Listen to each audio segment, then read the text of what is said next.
Minsan, yung panaginip, nagkakatotoo, no? Ako kasi sa magkakapatid, parang executor ako ng kung ano man yung dreams. Ikaw, action kagad. Ganun po. Kasi naniniwala ako na hanggat hindi ko siya ginawa, hindi ko malalaman kung ano yung end. Nanaginip lang, tapos ito na, nabuo na yung successful na business ninyo. Meet Ramona Soto, the dream-weaving owner of a Forticup. Ramona's dedication to preserving traditional recipes and her passion for sharing the true taste of Pampanga have made a Forticup a must-visit spot for food enthusiasts. A culinary haven in Dubai that began as a dream and has blossomed into a beloved destination. From there, after 10 days to 2 weeks, open na. What if Lakas ng nag-fail? loob. Alam ko po sa sarili ko na may kakayahan din ako, pwede rin ako makipagtrabaho pa. Ang personality ko po kasi is kahit saan mo din ako dalhin, alam ko sa sarili ko na mag-grow ako. As long as you know your worth, you don't have to worry to risk. Tama po. Ang isang store, magkano kinikita? Sa isang araw, sa isang store, sa peso siguro po mga 80 to 100. 1,000 pesos? Opo. Isang araw? Opo. Ang Pilipino pala, pwedeng maging negosyante at pwedeng maging may-ari kahit sa ibang bansa. Meron ka ng ilang branch ng Afford-a-Cup? Ngayon po, meron po kaming 3 branch. Nasaan all yung over tatlong- Dubai po sila ngayon. All over Dubai? Opo. Paano mo inumpisahan itong negosyo na to? Ang Afford-a-Cup kasi is isang family business. So, 3 kaming magkakapatid plus nga yung husband ko. So, 4 co-owners kami dito. So, nagsimula po siya, boss, is sa isang panaginip ng aking kapatid na babae, si Literal? Grace. Literal na panaginip po. So, ito lagi nilang tinatanong. So, lumabas siya sa kwarto niya, nasa sala ko dahil nag-aalmusal na nga. And then, kinuwento niya yung panaginip niya. Sabi niya, ate, gusto kong i-implement tong panaginip ko. Kasi parang na-envision ko na magkakaroon tayo ng isang restaurant, tapos nakakap lahat ng mga pagkain.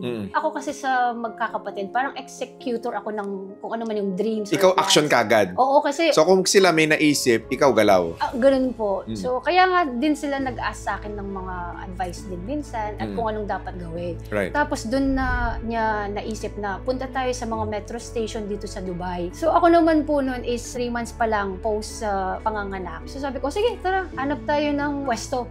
Kasi sa mga metro station, parang on the go lahat ng food. Tapos nasa cup, like anything in a cup. Kaya naging siyang afford a cup. So in that moment po, lumabas kami ng apartment. Naglakad lang kami ng mga 10 to 15 minutes walk from our apartment, boss. Siguro God willing lahat. So on that specific area na yon. And nakita namin, bago to pinasukan namin yung parang food establishment ngayon. Good thing, nandun yung may-ari na Indian. So from there, hindi namin alam na may-ari na pala kasi napakasimple. Akala mo talaga construction worker lang siya. Siguro, nakita niya, naghahanap kami ng pwesto. And then, in-offeran kami. Pagka-offer na, usap-usap na sa bahay. And then, after 10 days to 2 weeks, open na. Grabe yung panaginip. Ano yung kinain niya bago siya matulog? Oh, yun nga po. So, yun po, in-execute ko lang. It turned into reality. Isipin mo yun na nanaginip lang, tapos pagkagising, may idea siyang maganda, and then ikaw naman, bilang kapatid, ginawa mo naman, inaksyonan mo naman kaagad. At ito na, nabuo na yung successful na business ninyo. Pero, Boss Ram, ito tanong ko sa'yo, no? Before ka makapag-establish ng business, ano ang trabaho mo dito sa Dubai? Kumbaga, ano yung backstory nito? So, ako po ay licensed nurse actually sa Pinas. Tapos pumunta din ako dito as a nurse din po. Dinala po ako ng aking husband na ngayon, like 15 years ago. And the good thing po, dun sa first work ko kasi is nabigyan ako ng pagkakataon ng amo ko na doktor na ipa-handle yung clinic niya. So, 6 months pa lang ako as nagna-nurse. Sabi niya, gawin kitang clinic manager. So, from there pa lang, siguro may nakita siya sa akin na pwede to sa pagmamanage ng mga tao, ganon. Hanggang sa na-build yung confident ko na, kaya ko pala talaga. Nag-nurse ka sa isang clinic, hindi sa ospital? Hindi po sa ospital. Okay. Ilang taong ka naging nurse? Dito po sa Dubai, 1 year lang talaga. Kasi the rest managerial position po siya. 5 years po ako dun sa pinakauna kong employer. Tapos mag-6 years naman dun sa pangalawa. As a manager, mas matagal yung experience mo. Ano pa yung iba mo pang ginawa? Is there any job opportunity pang ikaw ginawa or diretso ka na naging negosyante? Wala po. Basta nung, syempre, nag-live ka sa work mo kasi nga, mga anak ka. And then after that po, parang naisip namin na kailangan na natin magka-quality time din sa family. Kasi may baby ka, tapos nandito lahat yung family. So, yun na talagang nag-push din. Ano yung common struggle ng mga nagtatrabaho dito sa Dubai na naranasan mo rin? Siguro po yung, kasi dito, minsan mahaba talaga yung oras din. Tapos, maliit yung pahinga ng mga tao. Minsan, mababa din yung mga sahod din. Hindi, Mababa ang sahod? Oo, yung mga majority, medyo konting percentage lang po talaga yung talagang nag-excel talaga sila. Correct. Okay. Is there any discrimination here in Dubai? Kumbaga, as a manager, Apo. humahandle ka kahit na mga Briton, mga Apo. Indian, iba't ibang lahi na. Yes po. Sa kumpanya ko before, masasabi kong wala.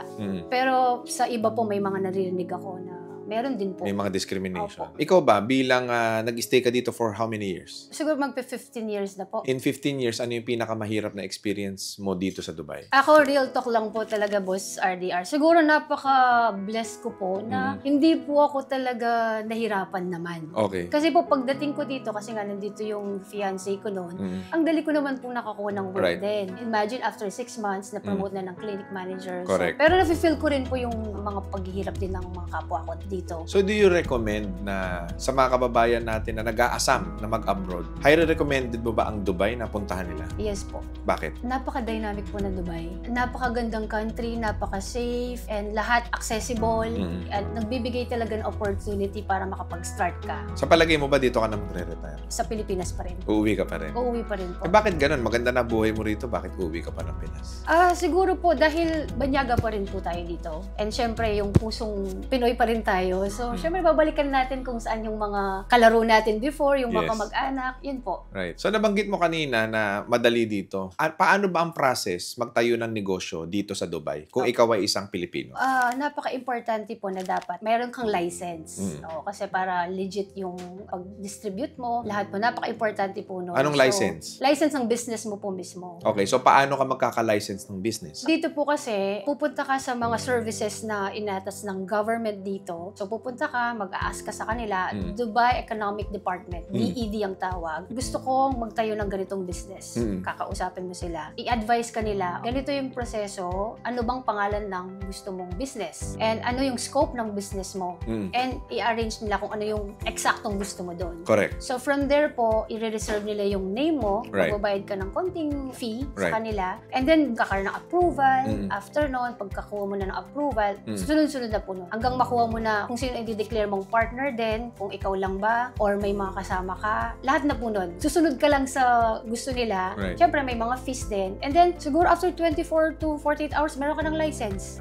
Totoo po. 24 to 48 hours? Oo, lalabas na yung license mo Sa talaga. Pilipinas, inaabot kami ng 6 na buwan eh. Di ba? Ang dali lang dito. Opo. Ibig sabihin, mas madali magnegosyo sa Dubai. Technically. Totoo po. Di ba? Opo. Ang galing. Pero ito yung gusto kong maintindihan din, boss. No? Sabi mo naging manager ka na. Yes po. So, magkano na yung sinasahod mo nun? Siguro po, I'm living a comfortable life on the salary that I am getting during those times. Magkano? Kung i-convert natin po, siguro mga 400. 400K Opo, sa mga- peso? Opo. O bakit ka pa nagtayo ng negosyo? Yun nga po, yung oras sa pamilya. Hindi ka ba natakot na baka hindi kumita yung negosyo, baka malugi, baka magsara, kawawa naman ako? Wala bang ganong feeling? Boss, sa totoo lang, siguro ang personality ko, lagi akong fighter din. Sabi nga nila, there's nothing impossible with God. Pero wala rin impossible sa personality ko. Right. Ako talagang may opportunity dito ako. Meron akong gustong gagawin ko talaga siya. Kasi naniniwala ako na hanggat hindi ko siya ginawa, hindi ko malalaman kung ano yung end ng gagawin ko. So kung mag-fail ako, take ko talaga yun na,